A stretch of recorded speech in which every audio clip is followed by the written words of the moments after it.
why you think XRP would 2K by the end of the year if things are in line for that to happen this year. That's the price that's going to be required to be in order to be able to move the amount of value for the markets and networks that I believe will need to be settled by the end of the year. You got Swift, which is 5 trillion a day. You got the FX market, which is around 6-7 trillion a day. You got commodities, which is 6-7 trillion a day. You got the back end of the stock market, which is 6-7 trillion a day. So where are we at? We'll call it $25 trillion that needs to be settled on a daily basis. How much XRP do you think is available for that? 10 billion?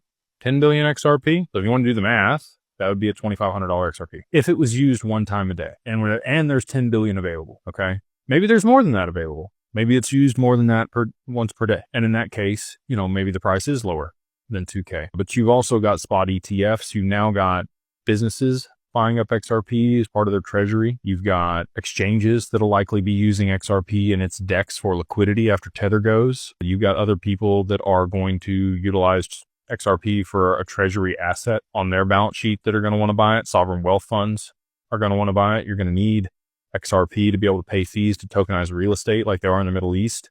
On the XRP, you're going to have liquidity pools by the end of the year that lock up XRP. You're going to have AMMs by the end of the year that are locking up XRP. So it's really a lot less available supply than I think people really understand that's going to be available by the end of the year because of all these other catalysts that are going to lock up the XRP. So to move all that value, you might have a couple billion XRP, 5 billion XRP available to settle $25 trillion a day in transaction volume, maybe more.